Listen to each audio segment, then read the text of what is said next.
Hey guys, welcome back to my channel. I'm Nick, and in today's video I am going to be ranking down my list of my favorite Spider-Man live action movies.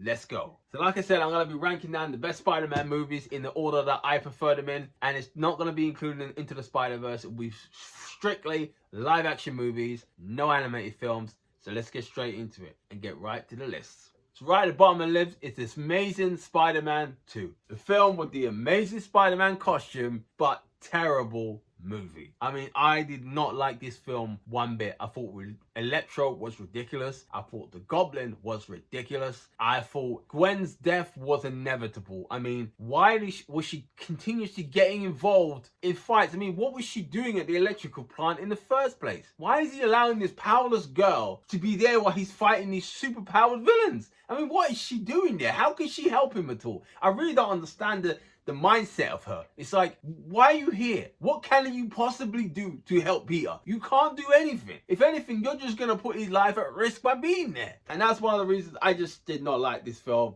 I thought it was absolute garbage, and when it came out it was the lowest, box office Spider-Man film. I wasn't really surprised. Next on the list, next worst one, number 7, Spider-Man Far From Home. Now, I know this has made I think it's the second most amount of money that any Spider-Man film has made. At the time, it made the most. But yeah, I did not like this film. I thought it was a bit rubbish. I'm not gonna lie to you, I was kind of disappointed with Mysterio. I was kind of hoping he was actually gonna be magical, but instead they made out he's just a bum with some nice tech, and for me that kind of killed it for me. I was a bit disappointed with that, and yeah, I found the film kind of boring. I don't think I could watch it back again, but yeah, Spider-Man Far From Home. Next on the list at number 6 is Spider-Man Homecoming. I actually enjoyed this film. I thought it was a fun movie.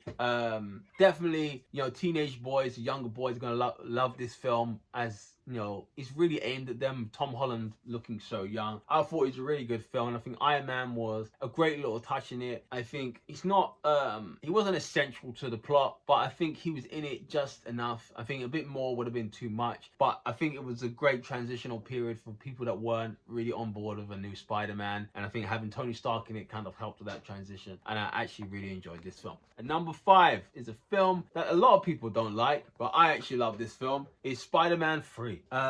Probably the last time we'll get a comic book accurate Spider-Man, let's be honest with yourselves. I really enjoyed this film. Obviously, emo Peter, I wasn't a fan of. I thought that was so cringy, his whole dancing and nonsense.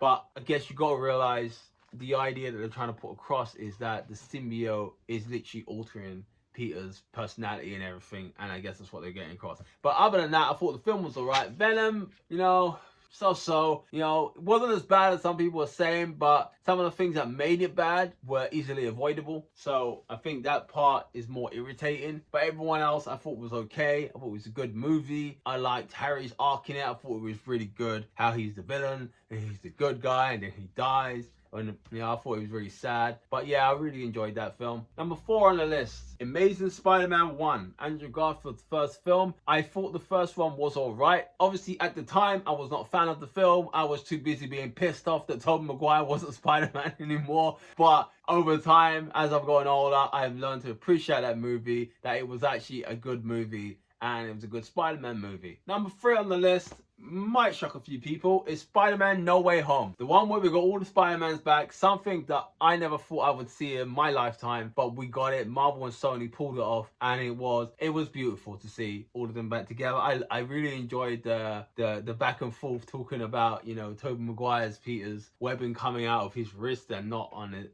web shooters and stuff. I thought that was pretty cool. And it was just, when he walks through the portal, it was so nice to see Tobey back as Peter again. And then when he suited up, he's like, oh man, Spider-Man's back. And I thought that was so cool. Seeing the villains again. As usual, Willem Dafoe knocked it out of the park as Green Goblin. I mean, I don't care what anyone says. Willem Dafoe's Green Goblin is still, in my opinion, the best live action Marvel villain we've ever seen. He is so sinister in so many ways. I mean, you can make the argument for Thanos, but Thanos is, he's a powerful being with all these stones on his finger, as you can see over here. Yeah. over there. You know, he's got all that. The Green Goblin's just got super strength. That's it. And he's just so sinister.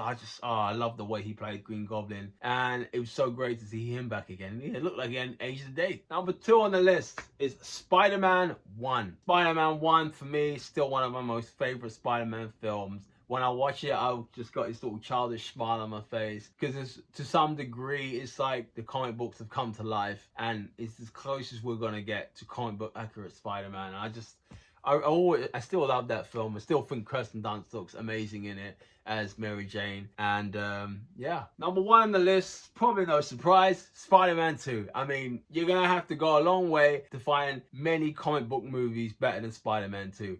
There's some other films that are considered the GOAT list of superhero films, man. You got out there, you know, probably The Dark Knight to a lot of people. Logan, oh my God, Logan, what a masterpiece that was. You know, some people are putting Robert Pattinson's Batman in that list. I think that's a bit premature. Got Spider-Man 2, you know, in my opinion, Endgame and Infinity War belong in that list too. I think them films, you know, if you count them as one film, it's a masterpiece. Separately, they're very, very good films. Endgame, I don't think any other film has got me so excited to watch other than Endgame. I was so excited to watch Endgame. I felt like a child again. But yeah, Spider-Man 2 is absolute masterpiece. Sam Raimi at his very best. Tobey Maguire and Kirsten Dunst, excellent in this. James Franco was so sinister in this one. And yeah, I love this film, man. And it's my number 1 Spider-Man film. So guys, that is my Spider-Man movie tier list. I hope you enjoyed it. Remember, if you do, click the like button and subscribe. And also drop some comments down in the comment section. Tell me what your favorite Spider-Man films are and in what order, and we'll get chatting. Until next time, guys, live long and prosper.